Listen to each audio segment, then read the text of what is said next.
by far, I would say.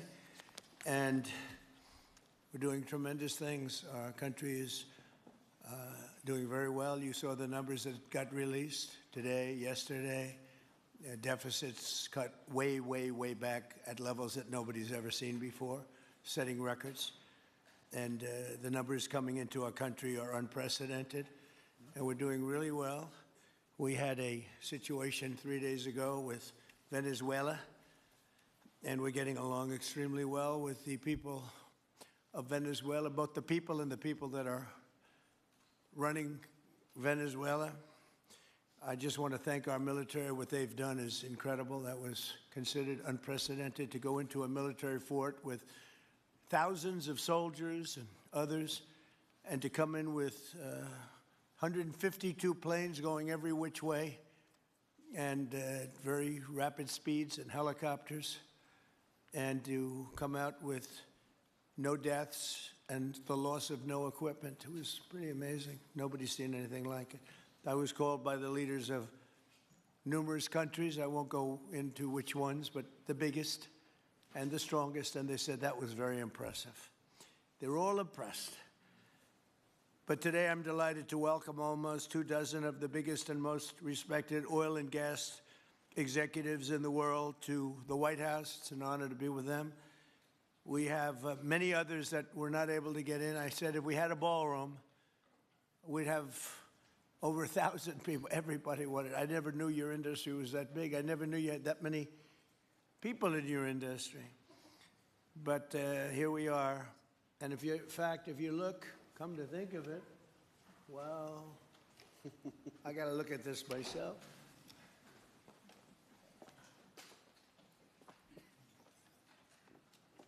Wow. What a view. This is the door to the ballroom. Well, what did you have? Unusual time to look, but I figure we might as well do. If the fake news would like to go back and take a look, you can, but you'll see a very big foundation that's moving. We're ahead of schedule in the ballroom and under budget. It's going to be, I don't think there'll be anything like it in the world, actually. I think it'll be the best. We went from, this is, as you know, our biggest room, which would seat 100 for dinner, maybe, if you're lucky, if you're nice and tight. And the ballroom will seat many. And it'll also take care of the inauguration with bulletproof glass, drone-proof ceilings, and everything else, unfortunately, that today you need. So we're going to discuss how these great American companies can help rapidly rebuild Venezuela's dilapidated oil industry and bring millions of barrels of oil production to benefit the United States, the people of Venezuela, and the entire world. And yesterday, the number is 30 million barrels. I can't even, is that a correct number? 30 million barrels. You hear that, Peter? Of oil was given to us by Venezuela. That's a lot of oil. It's about $4 billion worth, and it's on its way to the United States right now. And we want to thank Venezuela for that. And we're working very well with them, obviously, or they wouldn't have been so generous. But they respect us again. They didn't respect us at all before. So that's money that goes to the United States. Some will go to Venezuela, and some will go to the oil companies, but not that, because that's already been extracted. So when, you're not getting any of that, but when you start extracting, you'll get. But it's tremendous reserves, among the biggest in the world. Some people say it is the biggest in the world. And we're going to be working with Venezuela. We're going to be making the decision as to which oil companies are going to go in, that we're going to allow to go in. We're going to cut a deal with the companies. We'll probably do that today or very shortly thereafter with Chris and Doug. And we're dealing with the country, so we're empowered to make that deal. And you'll have total safety, total security. One of the reasons you couldn't go in is you had no guarantees, you had no security, but now you have total security. It's a whole different Venezuela, and Venezuela is going to be very successful. And the people of the United States are going to be big beneficiaries, because we're going to be extracting, numbers of, in terms of oil, like, few people have ever seen, actually. So you're dealing with us directly. You're not dealing with Venezuela at all. We don't want you to deal with Venezuela. Let me thank Vice President JD Vance, who's doing a fantastic job. Secretary of State Marco Rubio, likewise, a fantastic job. I have good people. I like them better than my first group. But we had a great, despite that, we had a great first term. We had some great people there, too, by the way. But we had a great first term. We had the greatest economy in the history of our country in the first term, but this is blowing it away. And you haven't seen anything yet. Everyone's been shocked by the numbers, 5.4% GDP. And that's despite the fact that we were badly hurt by the Democrat shutdown, of which they'd like to see if they could shut it down again.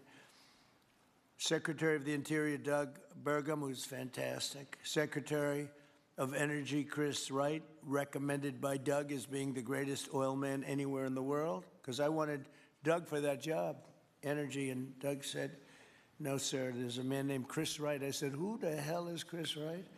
He said he's the most talented oil man anywhere in the world. I doubt you can get him, because typically oil men make a lot of money, and women. They make a lot of money, but Chris came. You took one of the greatest salary cuts probably in history, Chris, right? But he's a fantastic person, loves our country, and many other important members of this team.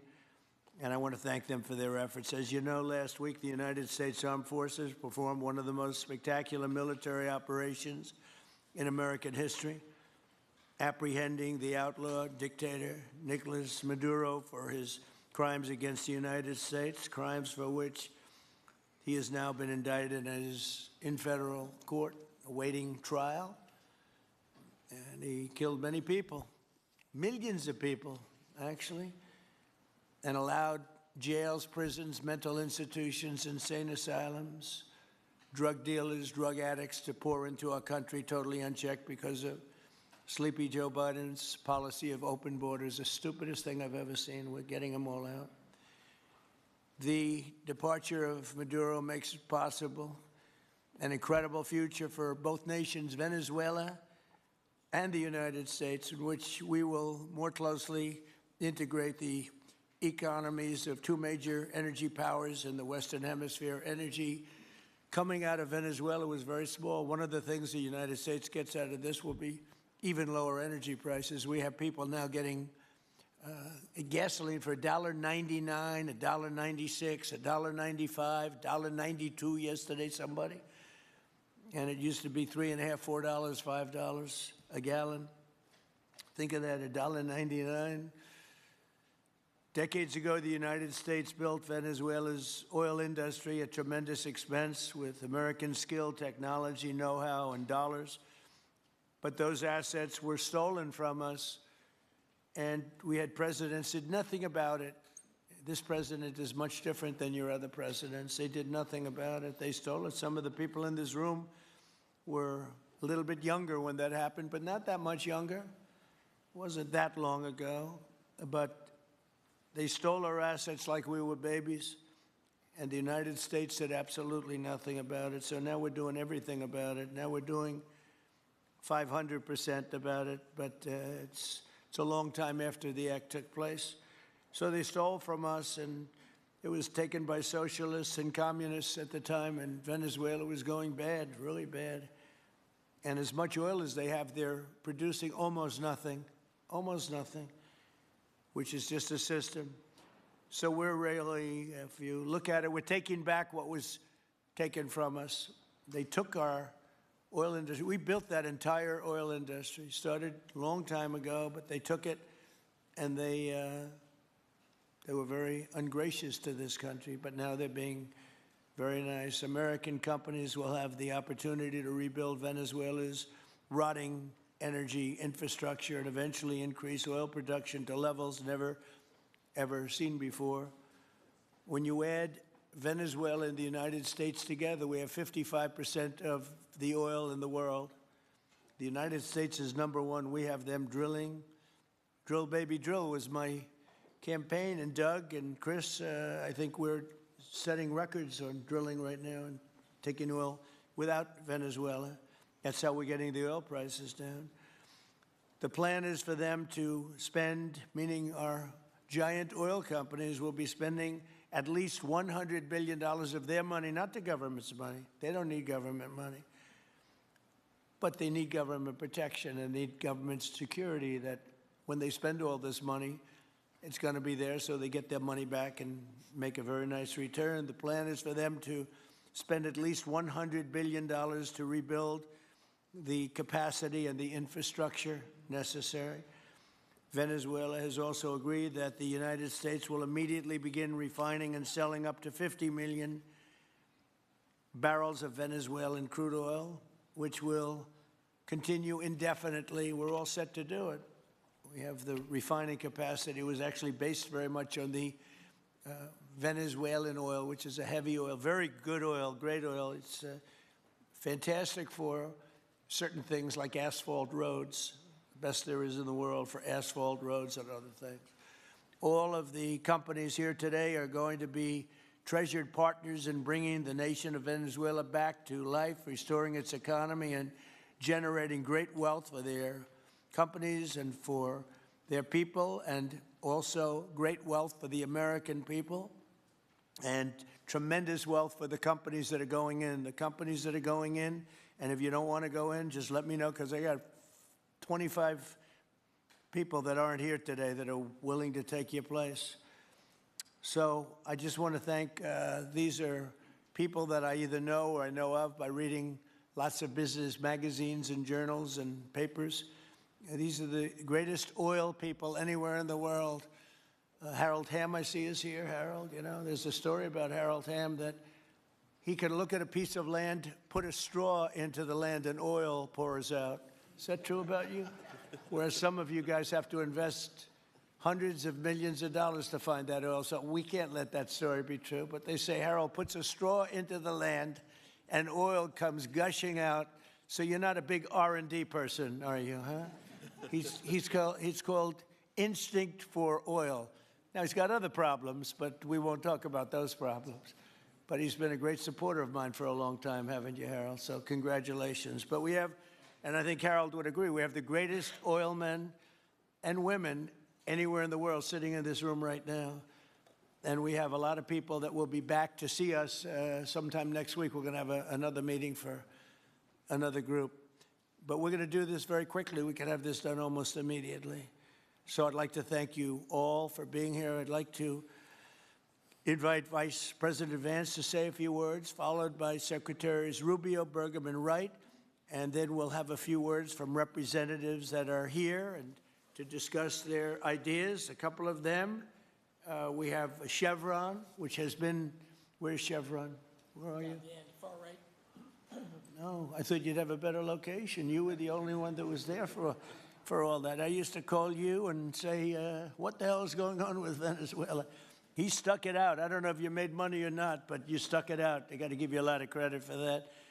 Mark Nelson, thank you very much. Exxon CEO Darren Woods. Darren, thank you very much. How's Exxon doing? Okay? All right. They'll do a lot better now, won't they, huh? Exxon's been amazing. It's been an amazing company. And ConocoPhillips CEO Ryan Lance, thank you very much. So you guys could say something, and then we'll take some questions from the press. And if anybody else would like to speak, we'll have you speak.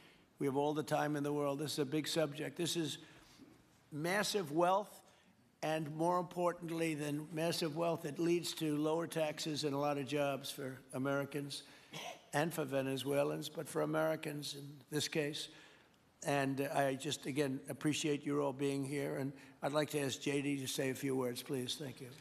Thank you, Mr. President. And thanks to everybody for being here. You know, as a Marine Corps veteran for my entire lifetime, presidents, and let's be honest, they were Democrats and Republicans, would send the American military to far-off places. They would get us involved in these endless quagmires. They would lose hundreds or thousands of American lives, and the American people would get nothing out of these misadventures. And now you have an American president who's empowered the American military to stop the flow of drugs into our country and to ensure that we, as opposed to our adversaries, control one of the great energy reserves that exist anywhere in the entire world. And he did it without losing a single American life in the process. It was an amazing operation. It's going to make our country richer. It's going to make our country more powerful. It's going to make our country safer. And it's going to lead to the decline, the further decline of drug overdose deaths in the United States of America. An amazing thing, and I'm happy to be here to talk about how we can make it an even bigger and better operation for the American people. Thank you, sir. Thank you very much. Marco? Thank you, Mr. President. And I think this is a reminder that everything this president does, everything President Trump does, is with the American people in mind. It was not in the national interest or national security of the United States and of our people to have in our own hemisphere a country, not just with vast energy reserves, but controlled by an indicted narco-trafficker who flooded our country with illegal immigration, including drug gang members, openly cooperated with drug gangs, and by the way, stole the wealth of that country to fund a repressive regime and also benefit adversaries such as Iran. All of that is now changing. As part of this process, the first phase, of course, is the phase we're in now, which is the stabilization phase. We did not want to see destabilization in the country. We're working very cooperatively with the interim authorities there to provide a market for the sale of the wealth of Venezuela in such a way that benefits the people, both of the United States, but also the people of Venezuela. And as a reminder to everyone, the President announced this just 2 days ago, every penny, everything they buy with the money that they're making from the oil now, Mr. President, will be bought from America. And that includes everything from equipment for the oil industry, to food, to medicine, and everything in between. The second will be a phase of recovery, and then some of these phases will overlap, and that is to have a normal economy again where the money goes to the benefit of people, not the benefit of our adversaries or the benefit of elements in that country and around the world that are against our interests, at the same time as a process of reconciliation has to happen internally among the different sectors of society and politics and the like.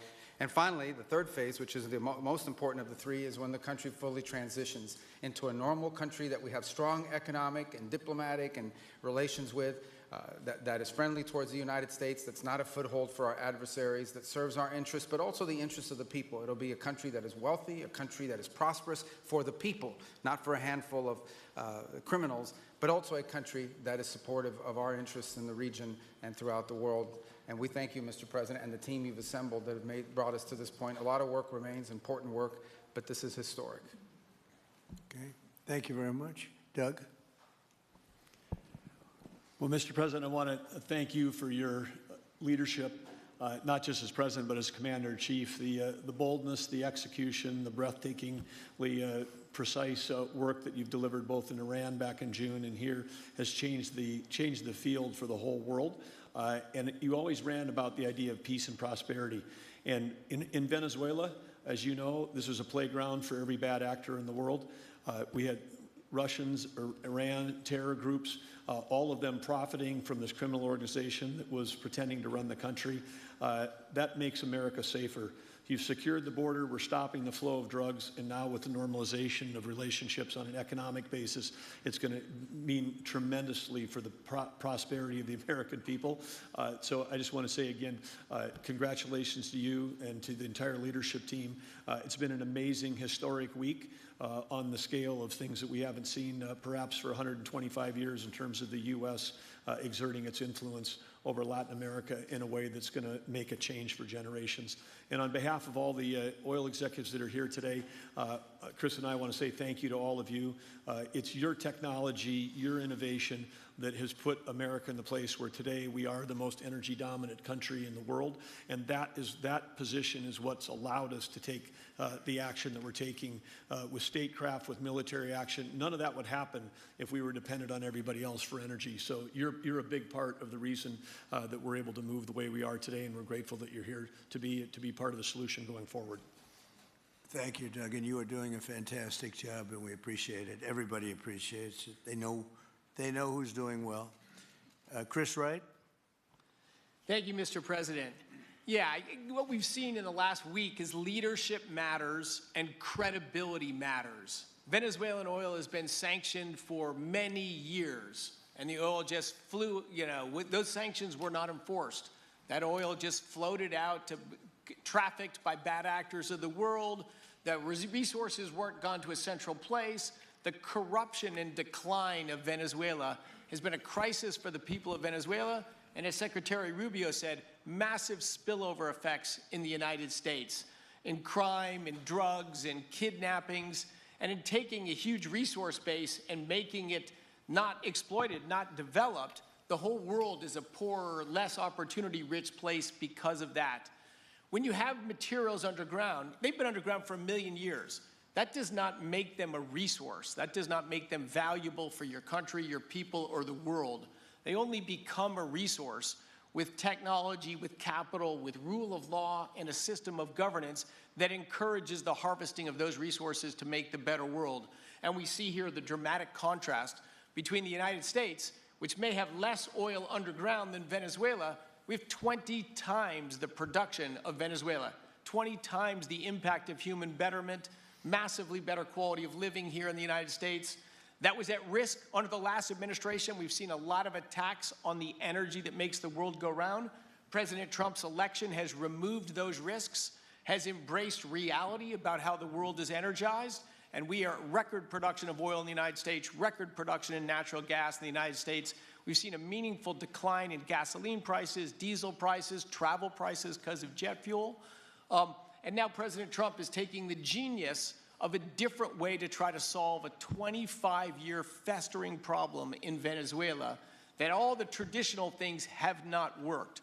But ordering both a tremendous military operation to remove the heads of a criminal organization masquerading as a government, and then to use the power of our military, not to fire bullets, but to stop the flow of Venezuelan oil to the world, immediately gave us leverage over the interim authorities in Venezuela and has allowed us to be in this position today where the actions of this government can massively improve Venezuela for the better, and the bigger impact is to massively improve the quality of life, affordability, safety, and security of the United States.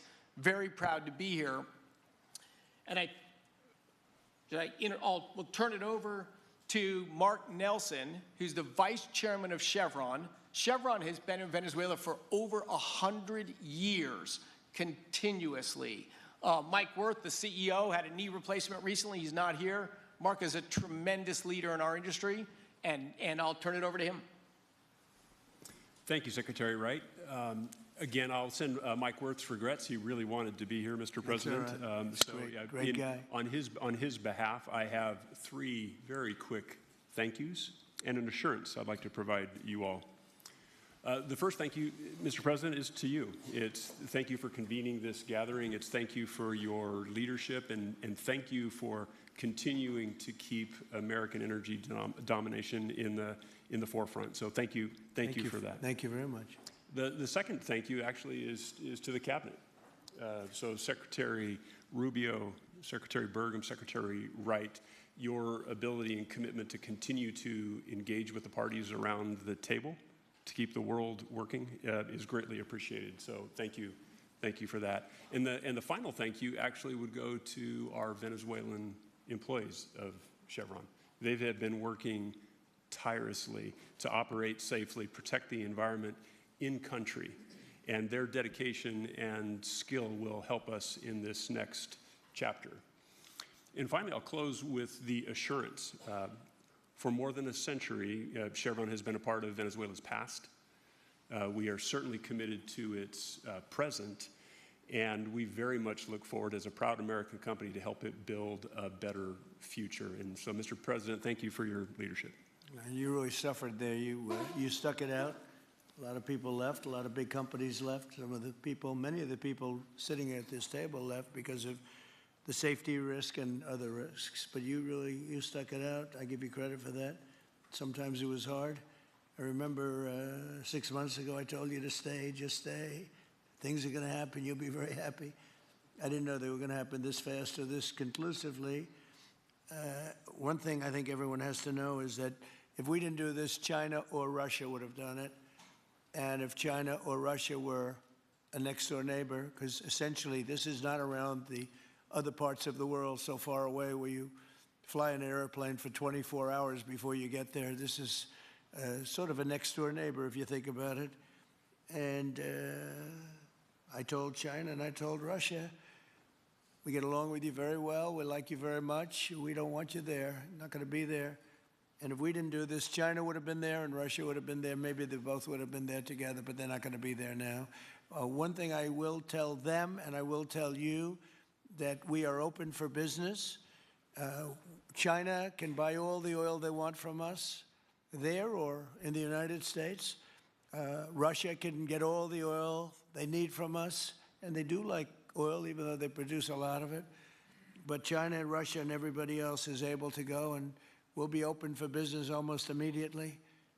I have a feeling the $100 million will be spent $100 billion will be spent very, very rapidly by these very big, powerful, and rich companies, and I think they're going to be able to rebuild the infrastructure. And I hope it's going to be brand new as opposed to a rehab, because I know the tremendous difference between the new and the not so new in your industry. The new is much more beautiful, much better in every way, and actually much smaller. It's like everything else, gets smaller and stronger. It's a combination of smaller, better, and stronger. So I hope you're going to build all brand new stuff, rip out the old crap that's been there for so many years, and do it the right way. You're going to be there a long time if we make a deal. If we make a deal, you're going to be there a long time. If we don't make a deal, you won't be there at all. It's, you know, sort of interesting. But again, China and Russia would have been there if we didn't do this.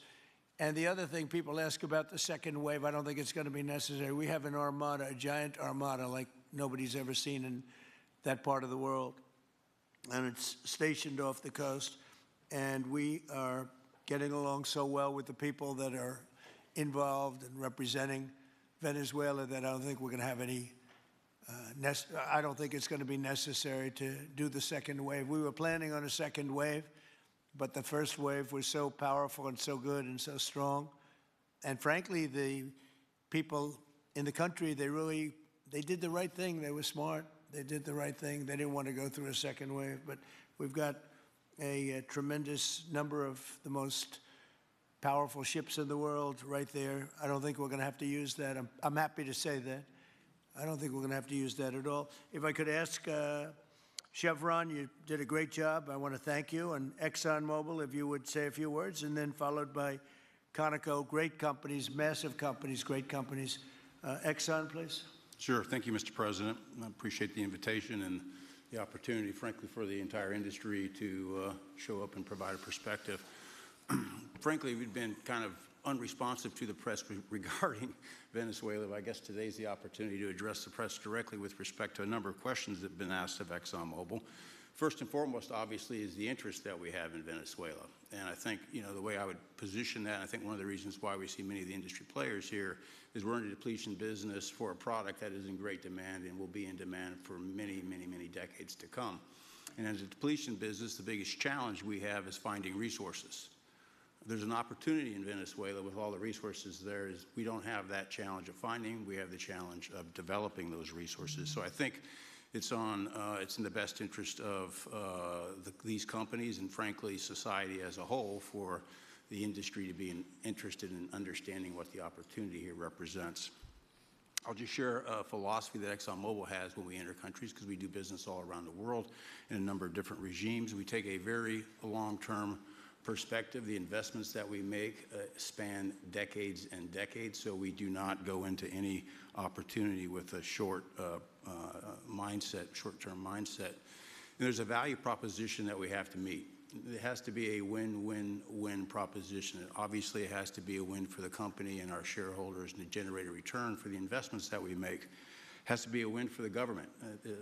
The resources are an important source of revenue that help support the people of the places that we do business. And it has to be a win for the people. We have to be wanted there and to be a good neighbor. And those three things ensure a stable, long-term platform for the large investments that we make for the long term. With respect to Venezuela in particular, we have a very long history in Venezuela. In fact, we first got into Venezuela back in the 1940s. We've had our assets seized there twice. And so you can imagine to re-enter a third time would require some pretty significant changes from what we've historically seen here and what is currently the state. If we look at the legal and commercial constructs and frameworks in place today in Venezuela, today it's uninvestable. And so significant changes have to be made to those commercial frameworks, the legal system. There has to be durable investment protections, and there has to be a change to the hydrocarbon laws in the country. We're confident that with this administration and President Trump working hand in hand with the Venezuelan government, that those changes can be put in place. And with respect to the Venezuelan government, that perspective we don't have a view on. We haven't talked to the Venezuelan government, and obviously we have yet to assess the people's perspective with respect to ExxonMobil entering the country. In the short term, there are things that can be done while these longer-term issues are being worked. For us, we haven't been in the country for almost 20 years. We think it's absolutely critical in the short term that we get a technical team in place to assess the current state of the industry and the assets, to understand what would be involved to help the people of Venezuela get production back on the market. With the invitation of the Venezuelan government and with appropriate security guarantees, we are ready to put a team on the ground there. We also have a integrated set of capabilities from production to refining to trading, and I think we can be of assistance to getting the Venezuelan crude to market and realizing a market price to help, again, with the financial situation in Venezuela. So those are my short-term perspective that I have. I'd say maybe close with a thank you, Mr. President, for the work that you've done to secure not only the national security, but the energy security of the region. And then thank you, Secretary Rubio, Secretary Wright, Secretary Burgum, for your leadership in this matter. Thank you.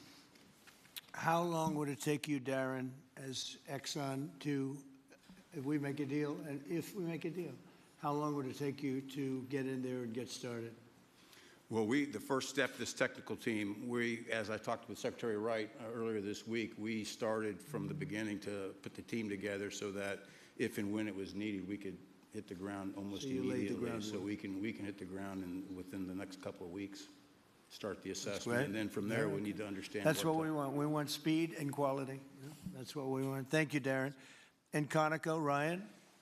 Thank you, Mr. President. Appreciate the opportunity to be here too, and you've assembled a great team. And our congratulations as well for removing one of the terrible people in the world and bringing them to justice. It was quite amazing. I think you've given hope to the people of Venezuela again, which I think is quite remarkable. And we've been on the other end of that despot regime a long time. Our assets were expropriated. I had a little bit more hair when that happened. And, you know, I think we're the largest non-sovereign credit holder in Venezuela today. So we're in a bit of a different situation, but I think your big and bold idea to use energy commerce instead of conflict is something that could make a real big difference in Venezuela. And our company certainly stands ready to help in that endeavor. Encourage you to continue to think bigger and even bolder. And we've had some discussions with your energy team about that as well. As we think about the other people that need to be in this room and in this discussion are the banks, and including probably the Exim Bank, as we think about how the debt needs to be restructured and the financing to deliver the billions of dollars that are required to restore their energy infrastructure. And I think as we think that big and bold, we need to be also thinking about even restructuring the entire Venezuelan energy system, including PDVSA.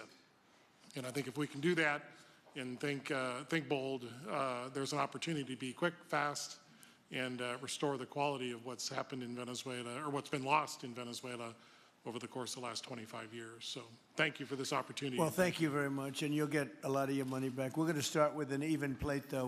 We're not going to look at what people lost in the past, because that was their fault. That was a different president. You're going to make a lot of money, but we're not going to go back. You left a lot of money behind, I guess, huh? What number? 12 billion. How much? 12 billion? Well, it's a good write-off. It's already been written off. It's been written. All right, thank you. You'll make it back one way or the other. You're all going to do very well. I think really very well. Marco just gave me a note. Go back to Chevron. They want to discuss something. Go ahead. I'm going back to Chevron, Marco. Thank you, Marco. Go ahead. Was there a question, Mr. President? Yes, go ahead, Marco. What are you saying here?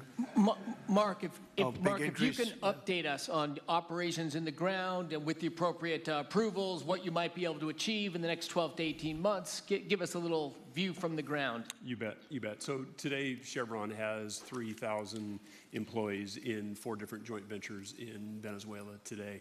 And over the past 5 to 7 years, they've taken production from about 40,000 barrels a day to 240,000 barrels a day, essentially getting those facilities and that equipment up to standards that would be something that people in the room would be more accustomed to. Given the work we've done with Secretary Wright and Secretary Burgum and even Secretary Bessent, I think we have a path forward here very shortly to be able to increase our liftings from those joint ventures 100%, essentially effective immediately. We are also able to increase our production within our own disciplined investment schemes by about 50% just in the next 18 to 24 months. And that's just leveraging what's on the ground. So to Secretary Rubio's comments about phase 1, this is taking the momentum of improvements we've already made there locally and building on those and creating more momentum for the people of Venezuela. Do you think you have an advantage being there? It's, you know, you've been there by the skin of your teeth. It's been tough for you to be there. But do you think you have an advantage over the other people in this room by the fact that you are there? Yeah, I think there are, Mr. President, I think there would be days where it didn't feel like an advantage, and there are days where it does feel like an advantage. But having people on the ground today that care desperately about the people of Venezuela and know how to operate the assets that are there is a definite advantage today. Would you say the best locations are available, or would you say the best locations are already sort of worked, even though they're in very bad shape? The best locations for finding oil, the best locations for oil. There are more opportunities than not, Mr. President. With 300 billion barrels of reserves and resources in country, there are lots of opportunities for many companies. Will you be building new, or will you be using the old infrastructure that you have? Yeah, today it's a little bit of a mix, but today it's mostly us taking the equipment of today, getting it to the standards that we are accustomed to your comments about making it how it should be today. Most of the investments that we've been making are about getting it up to our standards. Well, I think you're going to make an investment, but you're going to get your money back very quickly, and that's part of our thing. We're going to have you get your money back fast, and then you'll give a lot to Venezuela and to the United States after that. Okay, so you'll be in good shape. Could I ask Harold Hamm to say a few words? He's been a friend of mine for a long time. Very amazing man, actually, amazing energy person. Well, thank you, Mr. President. It's good to be here with so many dignified people. And this effort particularly, and thank you for your effort for what you've done here, taking this despot out of that area. And the world dealt with him way too long. Certainly our industry knows that this is a real jewel that can be developed for the people of Venezuela and also benefit the world. And like Secretary Wright said, it has not been done. That's not been done in the past, and they had a good chance at it. Brought someone in that totally took it down, as everybody knows here, and that was Chavez, and we know what happened to him finally. But you know that ruined the industry in Venezuela, and all of us know how that happened, ended very well, very wrongly. So anyway, we're glad to see what's happened here and look forward for the opportunity for a lot of people in this room, but also for America and the country itself. Are you going to be involved in going in? Because, you know, he's in North Dakota and he's in Oklahoma and some incredible places. It's a little bit different, but there's no doubt about you won't have to worry about the straw too much here. You can just go at it. Are you going to be one of the participants? Well, certainly, you know, I'm an oil finder, like you said.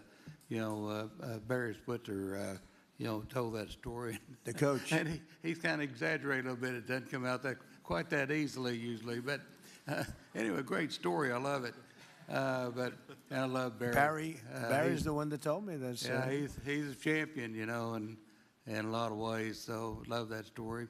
Certainly, it excites me as an explorationist, you know, everybody has that in their blood, and you know, it is a very exciting country and a lot of reserves. And so it's got its challenges, and the industry knows how to handle that. And like Darren said, you know, you go into your eyes open and do the best you can with the team you got. So Well, you're going to thank have you. something that they never had really here is tremendous security. You're going to be very secure, very safe, physically safe in addition to financially safe. So it's good to see you, Harold. Thank you very much. Does anybody have anything to say before we get to the press? What does Cuba have to do to avoid the same fate as Venezuela? What does Cuba have to do? Well, Cuba's in bad shape. Cuba relied on Venezuela for oil and for money.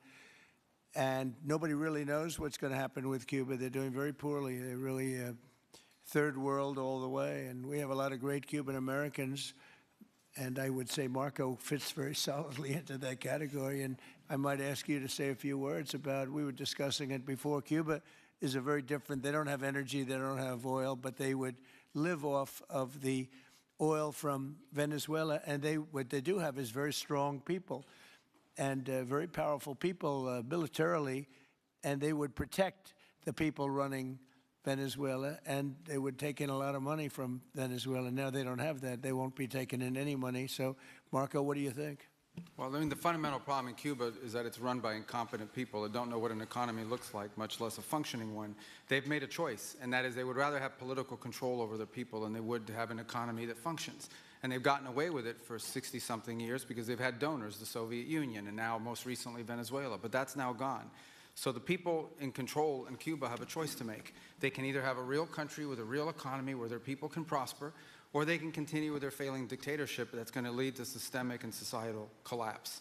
So it's a very stark and dramatic choice, and it's one we hope to make the right one. We don't have an interest in a destabilized Cuba, but that would be their fault because they refuse to allow the people of Cuba to have either economic or political freedom for that matter. And you have a lot of people in this country that want to go back to Cuba and help Cuba. A lot of people have left, you know, they came in penniless, they didn't have anything, and they've become very rich people in our country, and they want to very much go back and help Cuba. So that's something that Cuba has that a lot of other places don't have. Peter? President Trump, thank you. I do want to ask you about Minnesota, but first, just more on topic. President Zelensky said that he was watching with the rest of the world as you made this order to go and capture Nicolas Maduro. And he said, if that's how it works with dictators, then the United States knows what to do next. Sounds like he wants you to go and capture Vladimir Putin. Would you ever order a mission to go and capture Vladimir Putin? Well, I don't think it's going to be necessary. I think we're going to have I've always had a great relationship with him. I'm very disappointed. I settled 8 wars. I thought this would be in the middle of the pack or maybe one of the easier ones. And I don't know if you know, Peter, the last month, they lost 31,000 people, many of them Russian soldiers, and the Russian economy is doing poorly. I think we're going to end up getting it settled. I wish we could have done it quicker because a lot of people are dying, and mostly soldiers. You know, they get hit in Kiev and they get hit a little bit here and there, and people are dying there too. But largely, it's the soldier population.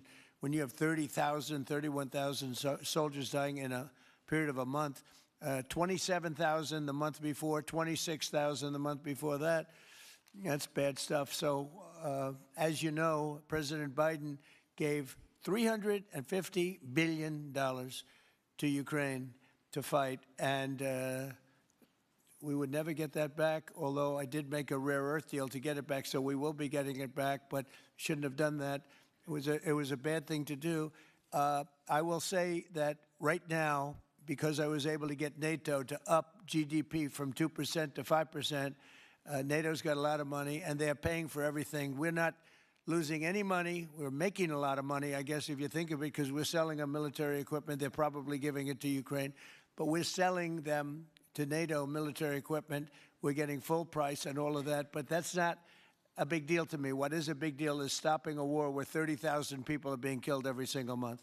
On Minnesota, the vice president yesterday suggested that Renee Good, who was killed by this ICE officer, was part of a broad left-wing network.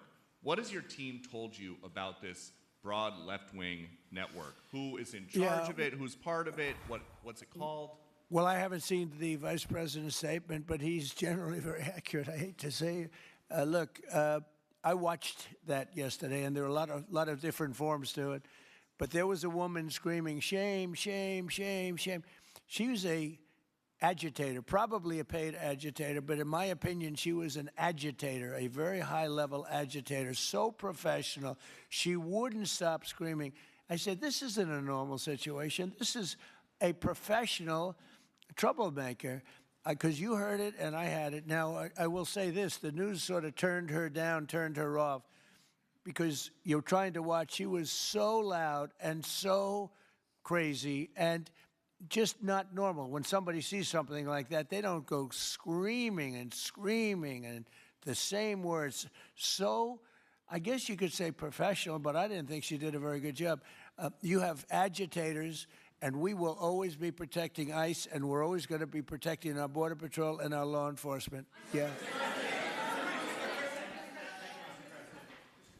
In your conversations with these oil executives today, did you provide any security guarantees so that they can do their work safely in Venezuela? Yeah. And separately, Mr. President, they will have those guarantees, yes. And separately, Mr. President, I'm curious in terms of the future of Venezuela. Do you see Venezuela, now led by Delcy Rodriguez, as an ally of the U.S.? Is that the way that you view that country right now? Well, right now they seem to be an ally, and I think it'll continue to be an ally, and we don't want to have Russia there. We don't want to have China there. And by the way, we don't want Russia or China going to Greenland, which if we don't take Greenland, you're going to have Russia or China as your next-door neighbor. That's not going to happen.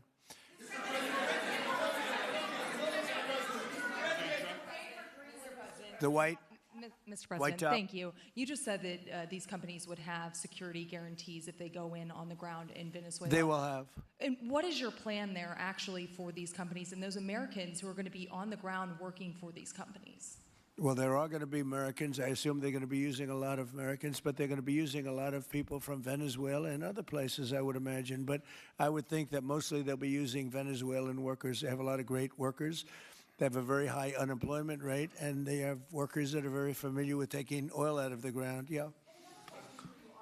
How long do you think the Ayatollah will be in power after what we've seen play out on the ground there? When is the U.S. going to get involved now that reports of protesters being killed on the ground? So Iran's in big trouble. It looks to me that the people are taking over certain cities that nobody thought were really possible just a few weeks ago. We're watching the situation very carefully. I've made the statement very strongly that if they start killing people like they have in the past, we will get involved. We'll be hitting them very hard where it hurts. And that doesn't mean boots on the ground, but it means hitting them very, very hard where it hurts. So we don't want that to happen. There have been cases like this where President Obama totally backed down. But this is something pretty incredible that's happening in Iran. It's an amazing thing to watch. They've done a bad job. They've treated their people very badly, and now they're being paid back. So let's see what happens. We're watching it. We're watching it very closely. Go ahead, please. Thank you so much, Mr. President. Yes, go ahead. Thank you so much, Mr. President. Do you have any comments in reaction to the recent attacks by the Syrian government alignment groups against U.S.-backed Kurdish forces in Aleppo, Syria, which killed dozens of civilians and displacing many families? Does your administration bring peace between the Kurds and the Syrian government? I want to see peace, yes, I do. The Kurds and the Syrian government, we get along with both, as you know, very well. They have been natural enemies over the years, but we get along both, and we want to see Syria succeed. And so far, I think they are succeeding, but this is just breaking out, and we want to see that stopped. Go ahead, please. Colombia, Gustavo Petro, in a few weeks. Do you hope this meeting with Gustavo Petro marks a new chapter, a new beginning in the benefit of the U.S. and Colombia relations? What country? Colombia, with the president of Colombia, Gustavo Petro, your I had meeting. a very good talk with him yesterday, and he's been very hostile to us and to the nation and to me, called me a dictator and lots of other things, called Biden some terrible names, far worse than he called me. But he called yesterday through people, and he wants to meet, and that's fine with me. I've made up with people also, you know. So we're going to have a meeting with him. We had a very good conversation. The people of Colombia are incredible people. Marco would know that better than anybody because he's married to a woman from Colombia. And I don't mean Columbia University. That would be, I'm not sure. I think I like Colombia, the country, better, if you want to know the truth. The people are, hold it. The people are great people. I look forward to meeting with them. We're going to meet in the very near future. Would you meet the interim president of Venezuela here in the White House? Would you greet her to discuss the fate of the oil? Yeah, well, I'm going to meet a lot of people, and we're going to meet, we meet a lot of people. When you end 8 wars, you get to know a lot of people, and I think it's very important. As an example, we have over $18 trillion, think of that, $18 trillion coming into our country. A lot of that's coming in from foreign countries like Saudi Arabia and Qatar and UAE and others. And I get to meet a lot of people, but I will be meeting with various representatives of Venezuela, probably pretty soon. We haven't set that up. But the relationship that we have with the people that are currently running Venezuela is very good. We also have a young lady that received the Nobel Peace Prize. She's going to come in and pay her regards to our country, really, to me, but, I'm a representative of the country, nothing else. And she's coming in sometime next week, I think Tuesday or Wednesday, and we'll see how that is. But no, we're dealing with the people from Venezuela. We're dealing with them very well. I think they've been very smart in the way they've dealt with us, frankly, because that whole place could have been obliterated with one more strike, and we didn't want to do that.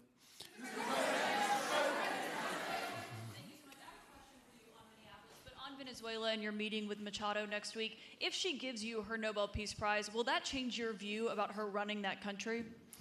Well, I have to speak to her. I'm going to have to speak to her. She might be involved in some aspect of it. I will have to speak to her. I think it's very nice that she wants to come in, and that's what I understand the reason is, because Norway is very embarrassed by what took place. They're getting decimated. Look, whether people like Trump or don't like Trump, I settled 8 wars, big ones, some going on for 36 years, 32 years, 31 years, 28 years, 25 years, some just getting ready to start, like India and Pakistan, where already 8 jets were shot out of the air, and I got it done in rapid order without nuclear weapons. I can't think of anybody in history that should get the Nobel Prize more than me, and I don't want to be bragging, but nobody else settled wars. Obama got the Nobel Prize. He had no idea why. He still has no idea. He walks around and he says, I got the Nobel Prize. Why did he get a Nobel Prize? He got it almost immediately upon attaining office, and he didn't do anything, and he was a bad president. So, you should get the Nobel Prize for every war you stopped. These were major wars. These were wars that nobody thought could be stopped. President Putin called me, and he said about 2 of the wars that he's been trying to stop them for 10 years. He wasn't able to do it. He couldn't believe it. So in theory, you should get the Nobel Prize for every war you stopped. Every one of them was major. But I don't care about that. What I care about is saving lives. I've saved tens of millions of lives. The Prime Minister of Pakistan came here, and he made a very public statement. He said that President Trump saved minimum 10 million lives having to do with Pakistan and India, and that was going to be raging. So, but I'm honored that she's coming here. I look forward to meeting her, yes. Go ahead. The state officials there have said that the FBI is not sharing evidence with them. Typically, they would conduct a joint investigation, as you know. Do you believe that the FBI should be sharing evidence with state officials in Minnesota? Well, normally I would, but they're crooked officials. Minneapolis and Minnesota, what a beautiful place, but it's being destroyed. It's got an incompetent governor, fool. He's a stupid person. And it looks like the number could be $19 billion stolen from a lot of people, but largely people from Somalia. They buy their vote. They vote in a group. They buy their vote. They sell more Mercedes-Benzes in that area than almost. Can you imagine? You come over with no money, and then shortly thereafter you're driving a Mercedes-Benz. The whole thing is ridiculous. So they're very corrupt people. It's a very corrupt state. I feel that I won Minnesota. I think I won it all 3 times. Nobody's won it since Richard Nixon won it many, many years ago. I won it all 3 times, in my opinion, and it's a corrupt state, a corrupt voting state, And the Republicans ought to get smart and demand on voter ID. They ought to demand maybe same-day voting and all of the other things that you have to have a safe election. But I won Minnesota 3 times, and I didn't get credit for it. I did so well in that state every time. The people were crying every time after. That's a crooked state. California is a crooked state. Many crooked states. We have a very, very dishonest voting system. The last time I won, 24, the one that just took place, I won because it was too big to rig. You couldn't rig it. It was too big. But I won the state of Minnesota. It's a corrupt voting system with an incompetent governor, a very incompetent governor. And by the way, he's a very corrupt governor, too. Go ahead. I have a question on Iran, but first, very quickly on Venezuela. How do you provide total security guarantees to these companies without putting U.S. boots on the ground? Well, we're going to work with the Venezuelan leaders and people, and we're going to have a very safe group, and they're going to also bring over some security with them. You know, these are not babies. These are people that drill oil in some pretty rough places. I could say a couple of those places make Venezuela look like a picnic.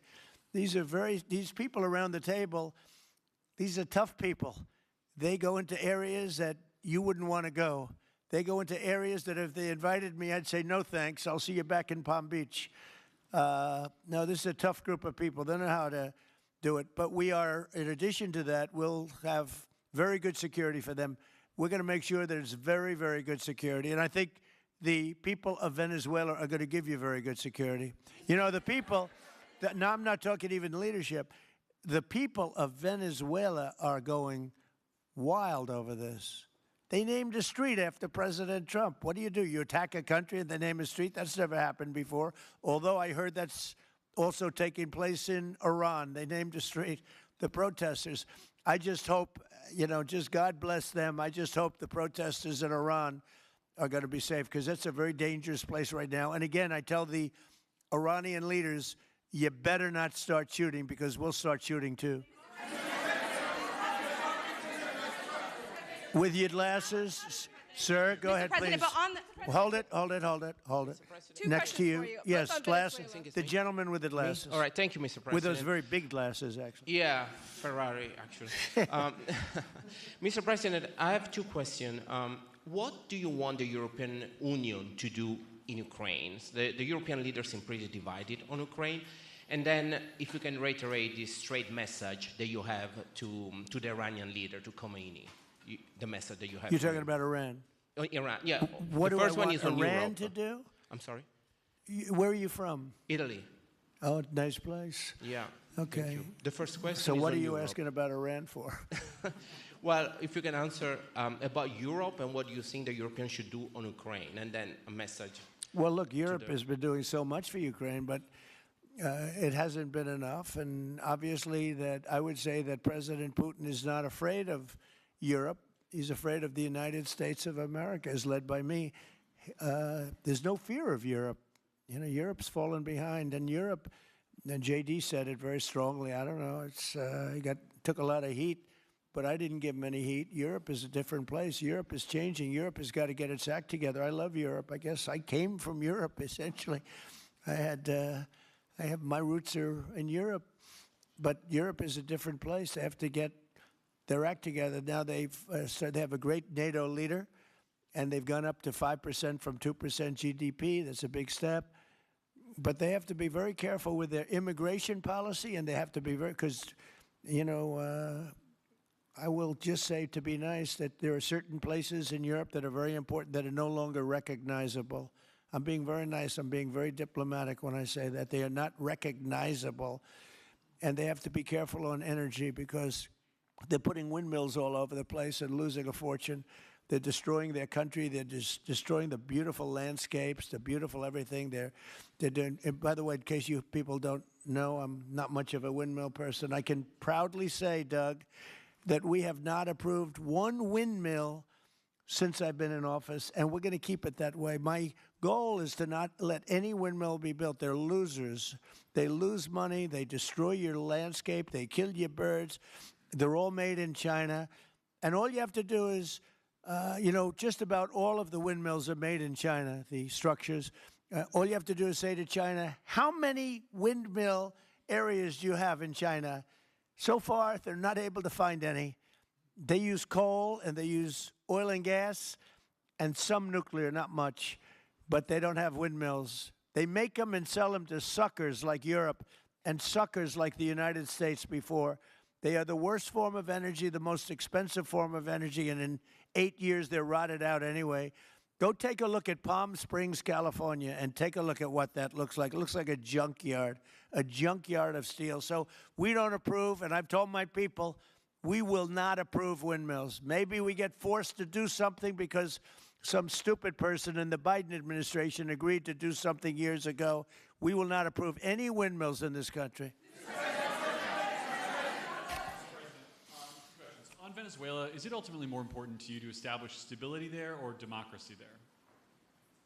Well, you're talking about maybe the same thing. I mean, you're talking about stability or democracy? I don't know. To me, it's almost the same thing. We want stability, but we do want democracy. Ultimately, it'll be democracy. Peter? I do have a policy question, President Trump, but I'm having a hard time seeing here. I see the American flag lapel pin. What is the other lapel pin on Somebody your jacket? gave me this. You know what that is? That's called a happy Trump. And considering the fact that I'm never happy, I'm never satisfied, I will never be satisfied until we make America great again, but we're getting pretty close, I'll tell you what. This is called a happy Trump. Somebody gave it to me, I put it on. Thank you, thank you. And the policy question. How much money are you thinking of giving people in Greenland to get them on board with a possible U.S. I'm not talking about money for Greenland yet. I might talk about that. But right now, we are going to do something on Greenland, whether they like it or not, because if we don't do it, Russia or China will take over Greenland, and we're not going to have Russia or China as a neighbor, okay?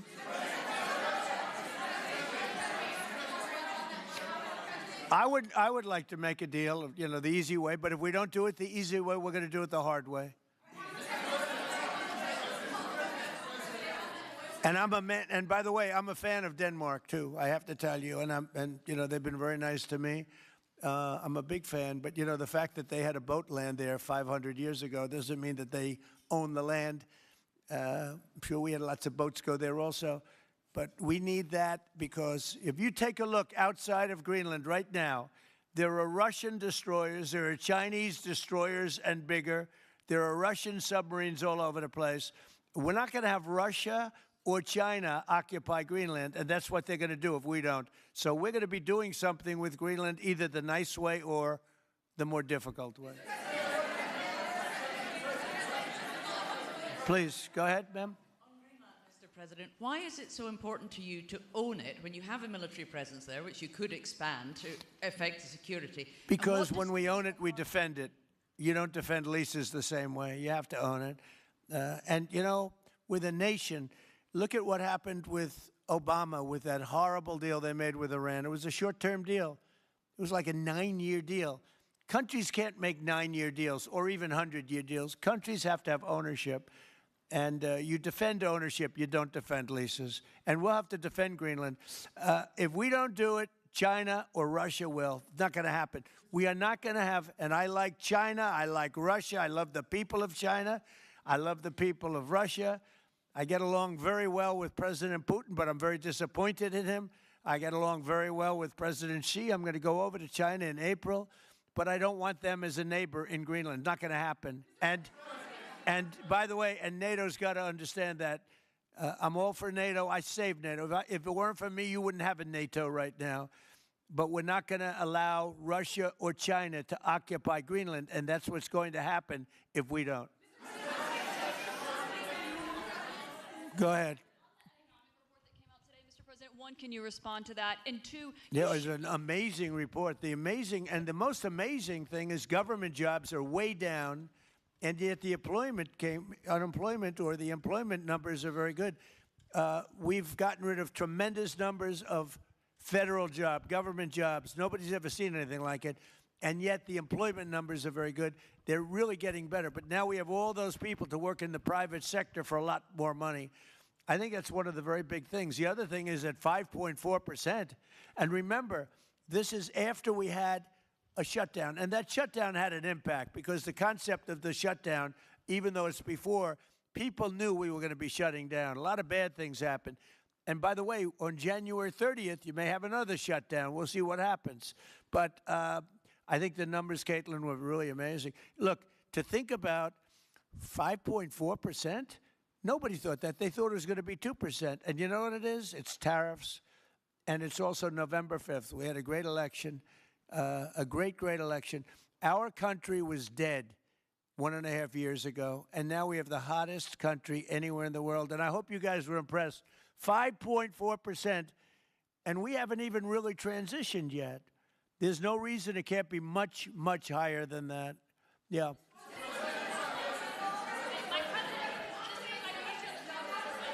First off, can you respond to the manufacturing Let's numbers? give CNN a chance. You know, they've been fighting also, so hard to get back into the mainstream. Mr. President, you posted some numbers actually on Truth Social last night. People saying you posted the job data early when you're not supposed to obviously share it till the next morning.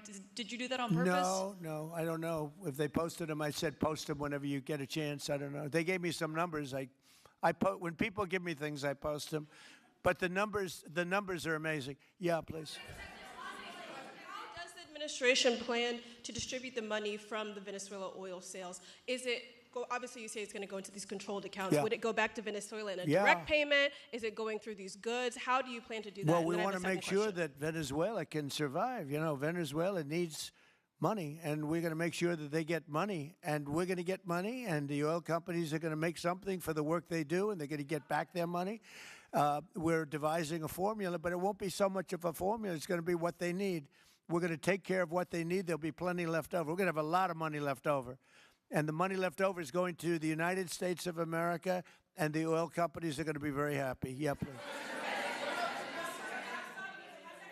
Thank you, Mr. My second question is, would the administration offer a backstop to these oil companies for like financial guarantees, some sort of backstop, if the country did destabilize again? That's a very interesting question. Using the word backstop, I haven't heard that word in a long time. That was at the Wharton School of Finance I last heard. That's a good term. We ought to use it more often. I hope I don't have to give a backstop. Look, these are very smart people, the smartest people. They're not only in oil and business. These are the biggest companies in the world sitting around this table. They know the risks. I mean, there are risks.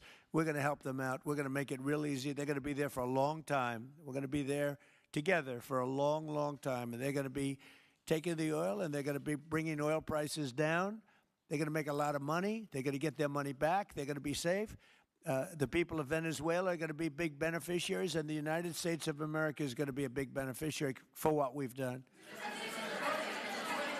And you know, one other thing I might say, it's also very big for national security because, again, just like Greenland, we can't have China or Russia occupy Greenland.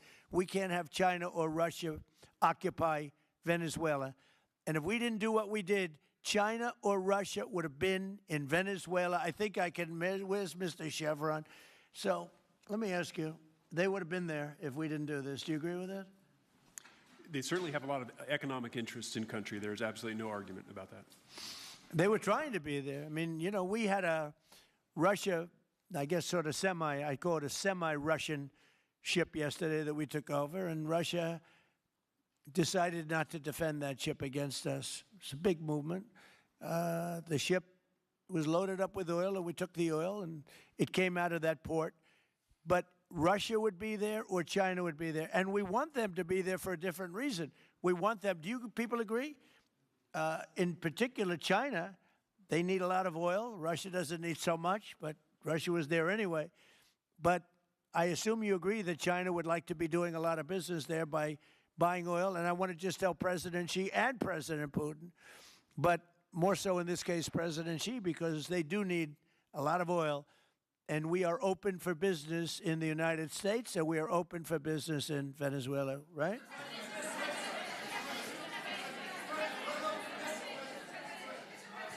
Go ahead, sure. Mr. President, You know, what is your I could take questions from these people all day long. You know, they're sitting here, and generally they're very rich, very powerful, but nobody gives a damn about them. It's a sad thing. You have all that money, all that power, and look at all these crazy questions. We could do this all day long, and they wouldn't be satisfied. I have a question on today's meeting, Mr. President. We'll take a few more, I have though. a question on today's meeting, Mr. President. Let me ask you more importantly, do you have any questions from the biggest? Yeah, sure. Hold it. Do you have any questions for the biggest people on earth, the biggest business people, the biggest companies anywhere on earth? Do you have any questions for these people? No. Do you have a question for them? Go ahead. Go ahead. Ask them a question. To rebuilding the oil infrastructure in Venezuela. And for the executives in the room, what do you need from the administration in order to invest? That's a good question. Do you want to go and answer that question? Yeah, Exxon, small company. I'll refer you back to the statements I made before. There are a number of legal and commercial frameworks that would have to be established to even understand what kind of returns that we'd get on the investments. So I think all the investments and the opportunity sets, I think everyone sitting around this table would have the opportunity and the know-how and the capability to make the investments. The questions will ultimately be how durable are the protections from a financial standpoint, what do the returns look like, what are the commercial arrangements, the legal frameworks, all those things have to be put in place in order to make a decision to understand what your return would be over the next several decades that these $1 billion investments would be made on. You know, could I do this? Because we have, again, the biggest people on the planet Earth around this table, biggest companies in the world. I'd like to just ask them to introduce themselves. We'll start from this end and go around to here. And if you have anything to quickly say, we can do that. But you want to just start right over here? These two guys, we'll leave them out because they're with us. Please. Thank you, President Trump. John Addison at VTOL. We're here to ensure that you are going to be able to move all of this oil all around the world at the best price possible so that the influence that you have over the Venezuelans will ensure that you get what you want. Thank you. Thank you. Good point. Thank you, Mr. President. Brian Sheffield of Formentera. My grandfather, Hugh Sheffield, was president of ARCO, Venezuela. Right. Thank you for what you did. Do you like what we're doing? There's a lot of shale there, a lot of upside. He would be very happy looking down. He'd be very proud of you right now, right? Yes, sir. Good. Thank you.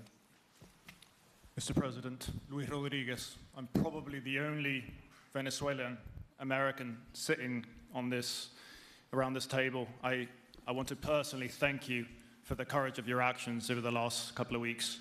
I think I speak, and I speak of Venezuela in general in saying there's optimism. You've brought optimism to the table, and if the conditions are met, the opportunity is absolutely immense. I agree with that. That's true. Thank you. Well said, too. It's immense. This is a tremendous opportunity. Thank you. Richard Holton from Trafigura. We're working with your administration, Mr. President, to bring that Venezuelan oil to the United States. Our first vessel should load in the next week. Great. Good job. Thank you. I think the reason that most of us are here and thinking about the future is because we trust you initially to set this program up that will work and guarantee that this can be done. And there's a huge investment that needs to be done. We've all agreed on that. And certainly we need time to see that through. So thank you for what you've done. Thank you very much. Thank you. Mr. President, I'm Lane Riggs, CEO of Valero Energy, and we're one of those companies that refineries in the U.S. are uniquely configured to run Venezuelan oil, and we're more than happy as this opportunity expands for us to further invest in our refineries to produce more of it. And you're very much set up for the heavy oil, right? Yes, sir. That's great. That's great. We're ready for it. Thank you, Mr. President. Thank you for having us here. Thank you. And thank you for opening the door to a better Venezuela. We are a Spanish company, but we are fully committed to invest here in the States. We have invested over the last 15 years $21 billion in the American oil and gas industry, in Pennsylvania, in the Gulf of America, in Texas, and in Alaska with the discovery of Pica that is going to have the first oil this quarter and is going to change, is going to reverse the declining history of that great state of Alaska. We are in Venezuela, Mr. President, with our partners of ENI. We produce the gas that guarantees the stability of a half of the grid power in Venezuela. So we are committed with this stability, and on top of that, we are on the ground, we have people, we have facilities, we have technical capabilities, and I take your point, Mr. President. We are ready to invest more in Venezuela. Today, we are producing 45,000 barrels a day gross of oil, and we are ready to multiply by 3 this figure in coming 2-3 years, investing hard in the country, following your recommendation, if you allow us, of course, and in the framework, commercial and legal framework that could allow this growth. So thank you, Mr. President. Thank you. Great job you've done. Thank you. Mr. President, thank you for having me. Matt Sheehy, I'm with Tallgrass Energy. We are an infrastructure business, so whether it's oil, gas, CO2, we move that around. So most of my customers are sitting around the table and happy to lend our expertise to what's going on in Venezuela to support the people. And obviously infrastructure is going to be critical to see it repaired. Thank you. Thank you. Mr. President, thank you. An honor to be here. Marianne Mannon, Marathon Petroleum. We are one of the largest U.S. refiners. On behalf of the men and women of Marathon Petroleum and of our industry, thank you and the administration for what you're doing for U.S. energy independence.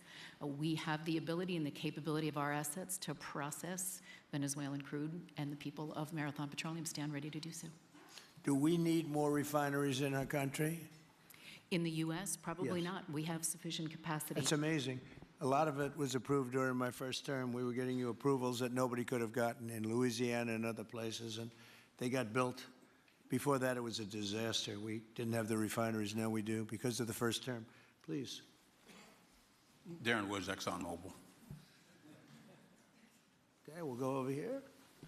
Thank you, Mr. President. Jeff Hildebrand, founder and chairman of Hillcorp Energy, one of the largest private energy companies in America. Who's bigger, you or Harold?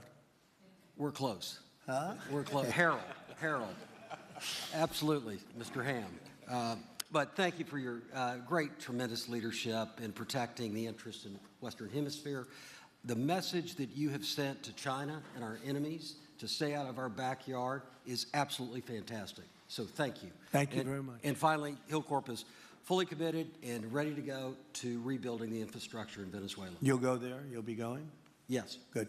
That's good. You'll be very happy. Thank you very much. Thank you, Mr. President. Jeff Miller, CEO of Halliburton Company. We are the largest American oilfield services company. We're the second largest in the world. Been in business over 100 years. Started operations in Venezuela in 1938. Long time in Venezuela. I personally lived there for 4 years and raised my kids there. So quite familiar with Venezuela, and just couldn't express gratitude more so for the opportunity to return to Venezuela under the stability that I know that this team and your team are able to deliver. And so When did you leave? Huh? When did you leave Venezuela? As a company, we left under the sanctions in 2019. So we had intended to stay, and then when the sanctions went into place, we were required to leave. But very much interested in returning. Have 600 Venezuelans with Halliburton today, all around the world. Look forward to putting them back to work. Great job. Great Thank job. you. You'll be back. Please. Mr. President, I'm Alex Cranberg. My company, Aspect Energy, is one of the leading American international wildcatters. We've found significant fields in Central and Are you South. a wildcatter? I'm a wildcatter. That's pretty cool, I'll tell you. I would have been a wildcatter, too, if I was in. And you've been successfully wildcatting. We've found significant fields in Central and South America, in the Middle East, and in Europe. We're a leading That's oil great. producer in Hungary. But probably the most pertinent example is what a wildcatter does is take on risk and try to reduce it, and then other people come in and put more capital in later, so we're kind of kickstarters in the oil industry. We went into Kurdistan very early on, back when Right. people told us it wasn't safe and we shouldn't do it. We found a big field there, and it ultimately has got to be developed along with one of my colleagues here to be one of the big leading fields in Kurdistan. We think that Venezuela has a tremendous amount of opportunity. If you look at the reinvestment required, the investment required, people are talking about hundreds of billions of dollars. But if you put that in perspective, that's 1 million barrels a day for 15 years. It's $220 billion net cash flow.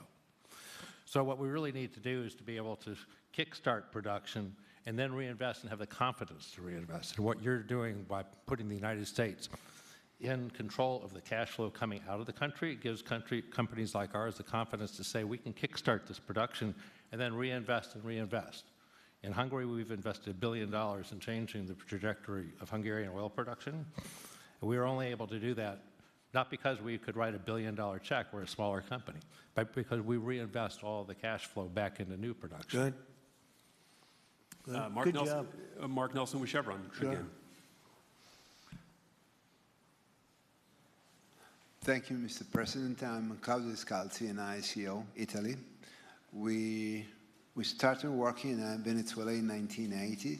We have a lot of oil, but now just the gas is flowing because it's not under sanction.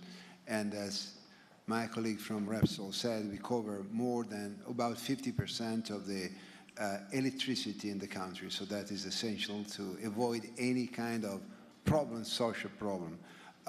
We own about 4 billion barrels of reserves, so a huge amount in the Orinoco Belt and in central Venezuela. We have now in the country 500 people, most Venezuelan, and we are ready to invest. Clearly, we are ready to invest. We thank you for the big efforts and the efficiency of your action, and we are here. And we are here to work together with the U.S. We are also a big investor in the U.S. So I know that. we thank you again, and we are there. And we are also ready to join with American companies in our assets to develop and go faster with good investors and good know-how from the U.S. company. Yeah. Thank you. You've done a great job. Thank you very much. Mr. President, Ross Perot, good to see you again.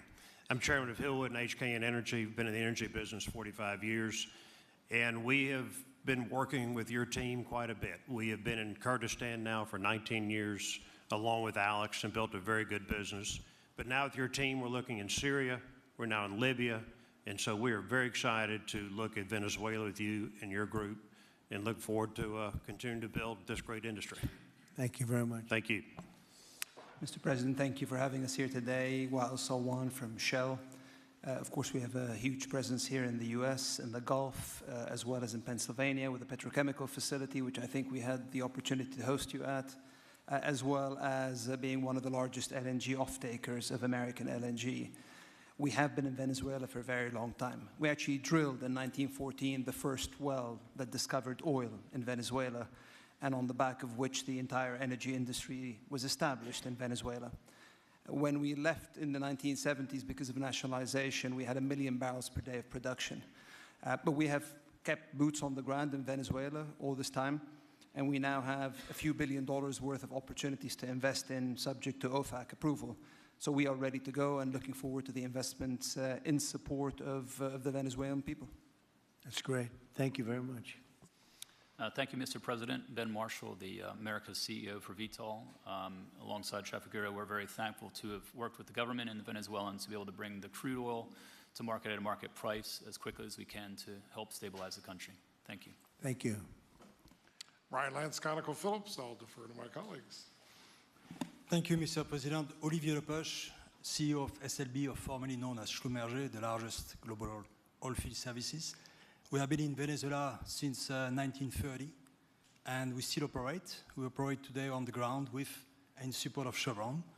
We have ability to scale. We have 1,100 Venezuelans in the company, 2,000 additional that are calling us to go back to country and to go back to work.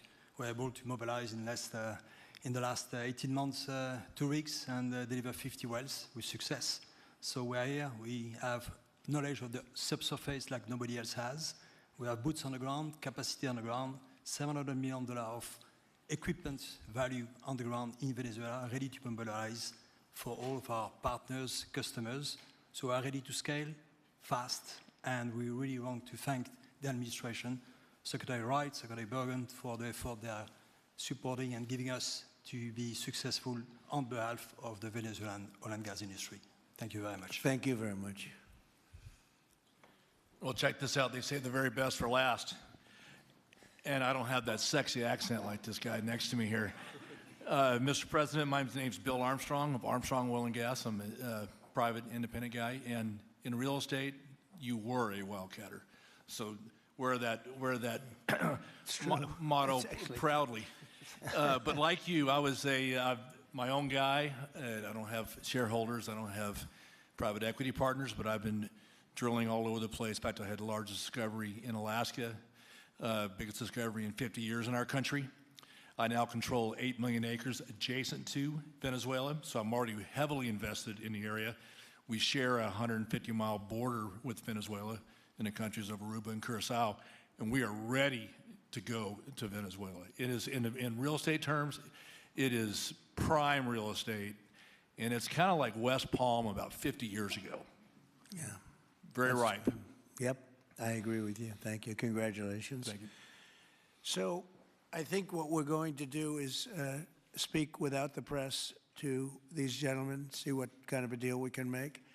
We're going to get them involved. I'm going to ask Doug and Chris and some of the people that we have from the business standpoint representing our country to start talking about the confines of a deal. I have an idea what I want, what I think we should have.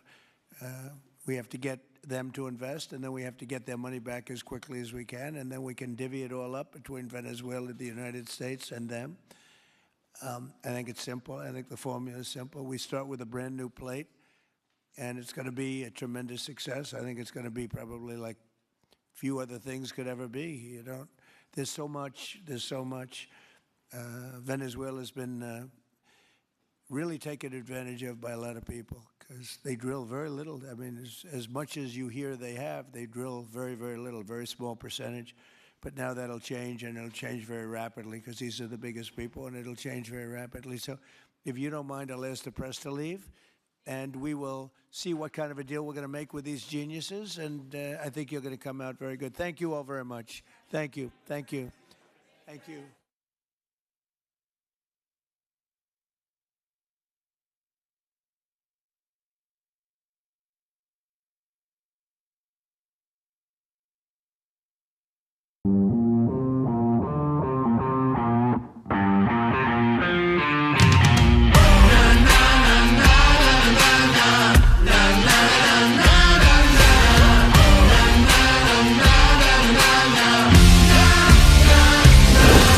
Make informed decisions with comprehensive analysis on the go.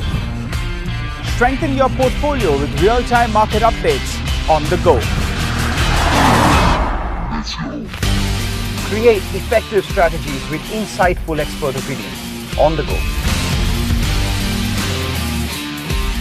Grow on the go with CNBC TV 18, now streaming live 24/7 on YouTube. Hey, thank you for watching this on CNBC TV 18. Hope you liked it. For more such interesting news and updates, follow CNBC TV 18 on all the social media platforms.